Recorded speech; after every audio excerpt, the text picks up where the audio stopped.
Əgər bu əlimdəki qara suyu 25 saniyə ərzində içə bilsəz, məndən düz 5 manat pul mükafatı qazanasınız.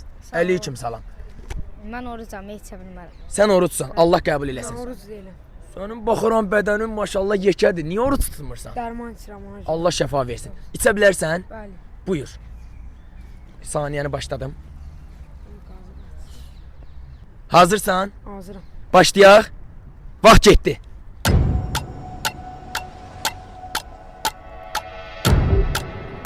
Altı saniyə vaxtın var elə, içə bilərsən. 10 saniyə, hələ vaxtın var. 15 saniyə vaxtın var. 12 saniyə. İçərsən.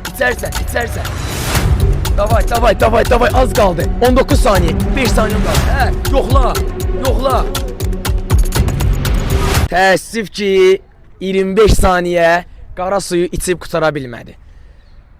Siz məndən 5 manatı qazana bilmədiniz.